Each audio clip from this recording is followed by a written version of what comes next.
Hello friends, আমি অর্পণ। তো আজ কিছু লেটেস্ট বেঙ্গলি সিনেমার আপডেট তোমাদেরকে দেব। তো ফার্স্ট যে আপডেটটা দেব সেটা হচ্ছে বিক্রম চ্যাটার্জি। আমরা সবাই চিনি তাকে। রিসেন্ট খুব ভালো ভালো কিছু কাজ তিনি করছেন, ভালো ভালো প্রজেক্ট তিনি করেছেন। যদি প্রিভিয়াস কিছু কাজের কথা বলি, শহরের উষ্ণতম দিনে যারা যারা সিনেমাটা দেখেছো তারা তারা বুঝবে যে একটা অপূর্ব সুন্দর কিন্তু অ্যাক্টিং তিনি করেছেন।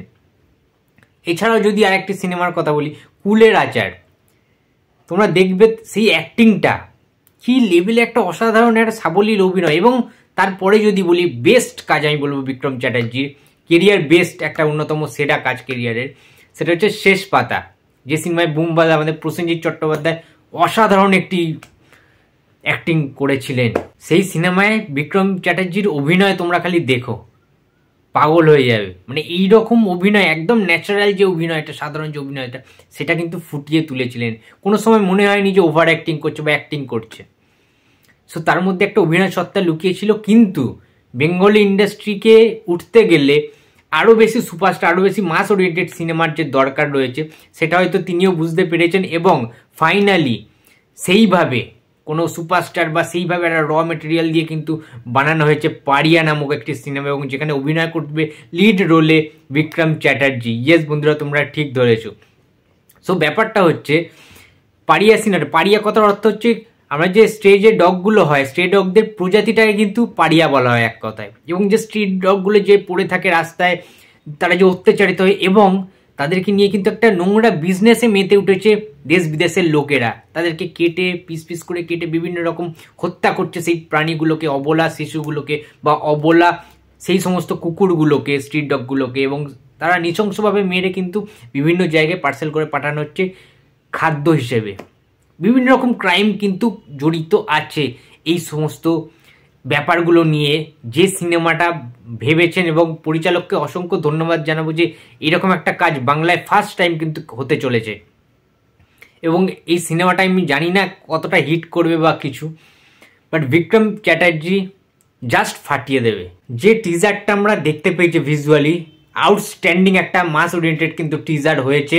এবং যেখানে দেখা যাচ্ছে বিক্রমজিৎ চ্যাটার্জিকে একটা রক্তারক্তি, একটা বোল্ড টাইপের ক্যারেক্টার, এবং প্রচণ্ড যেখানে অ্যাকশান কিন্তু থাকতে চলেছে। যে আবহাওয়াটা দেওয়া হচ্ছে, যে বিজিএম, অসাধারণ একটা ভাইব্রেশন কিন্তু ক্রিয়েট করছে।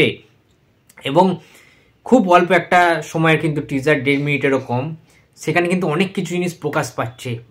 যে অ্যানিমেলসগুলো, স্ট্রিট ডগগুলো, যে কুকুরগুলোকে যেভাবে, মানে ওই সমস্ত জিনিসগুলো কিন্তু র মেটেরিয়ালসগুলো দেখানো হয়েছে, যে কষায়ের মতো কাটছে, তো ওই সমস্ত জিনিস কিন্তু দেখানো হচ্ছে। এবং তার সাথে একটা অন্য স্টোরিও কিন্তু রয়েছে।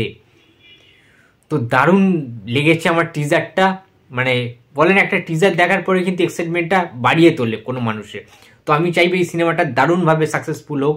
এবং দেখে ভালো লাগছে দেব, অঙ্কুশ সবাই কিন্তু এই সিনেমাটাকে সাপোর্ট করছে। ইন্ডাস্ট্রির সবাই, বুমবাদা টুমবাদা সবাই কিন্তু এই সিনেমাটাকে সাপোর্ট করছে। সোশ্যাল মিডিয়া হ্যান্ডেলে তারা পোস্ট করেছে এবং চারিদিকে কিন্তু প্রমোশন করছে। সবাই মিলে এগোতে হবে ইন্ডাস্ট্রিকে। এই যে প্রচেষ্টাটা, এই যে ধারণাটা, এই যে ভাবনা চিন্তাটা খুব ভালো লাগছে দেখে, যে একটা মাস সিনেমা, কমার্শিয়াল সিনেমা এইভাবে সাপোর্ট করাই উচিত। একটা নতুন স্টার উঠছে বিক্রম চ্যাটার্জি, তো আমাদের সবাইকে সাপোর্ট করা উচিত। এবার সেকেন্ড যে আপডেটটা তোমাদেরকে দেবো বাংলা সিনেমা, সেটা হচ্ছে আমাদের সবার প্রিয় ইয়াস বা জজ দা, তার কিন্তু নতুন সিনেমা আসছে যার নাম মেন্টাল। এবং সেই সিনেমারই একটা গান আজকে কিন্তু রিলিজ হয়েছে, এবং দারুণভাবে কিন্তু ভাইরাল হয়েছে, এবং অসাধারণ শুনতে লাগছে গানটা। বাবাজি যাদবের কাজ আমরা জানি, খুবই কমার্শিয়ালভাবে একটা কমেডি থাকবে, সব কিছু থাকবে, রমকম একটি সিনেমা কিন্তু মেন্টাল হতে চলেছে।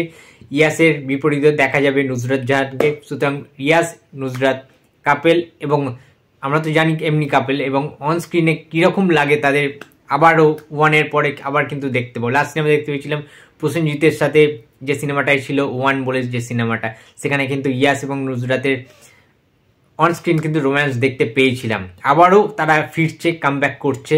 তো দেখা যাক এই সিনেমাটা কীরকম হবে। বাট গানটা কিন্তু অসাধারণ হয়েছে, কেশবদের কম্পোজিশনে, মিকা সিং গেয়েছে গানটা। তো দারুণ লাগছে শুনতে, জাস্ট অসাধারণ লাগছে। এবং আমি মনে করি গানটার নাম একটা ইউনিক ধরনের দেওয়া হয়েছে, কি একখান গান বানাইছে, এবং খুব সুন্দরভাবে কিন্তু বেশ নাচের একটা গান কিন্তু হয়েছে। তো শুনতে দারুণ লাগছে। প্রথমে আমি গানটা শুনেছিল অডিও, তার লুপে শুনেছি, তারপরে কিন্তু ভিজুয়ালি আমি দেখতে পেয়েছি ইউটিউবে। সো অসাধারণ কিন্তু এই গানটা হয়েছে, এবং দারুণ দেখতে লাগছে। ভিডিওগ্রাফিও খুব সুন্দর হয়েছে। বেশ মানে এনার্জেটিক একটা গান কিন্তু হয়েছে বহুদিন পরে। আর মিকা সিং আসা মানে তোমরা বুঝতেই পারছো, জাস্ট জমিয়ে দিয়েছে, কাঁপিয়ে দিয়েছে গানটা। তো ইয়াস ব্যাক করেছে, খুব খুশি হলাম। বিক্রমের জন্য অনেক শুভেচ্ছা রইল। তো এই ছিল বন্ধুরা আজকে আপডেট। তো তোমাদের আপডেটগুলো যদি ভালো লাগে তো লাইক, কমেন্ট এন্ড শেয়ার করতে ভুলো না। যদি চ্যানেলে নতুন হয়ে থাকে তো প্লিজ সাবস্ক্রাইব করে দিও। তো দেখা হচ্ছে পরের ভিডিওতে। তো টাটা।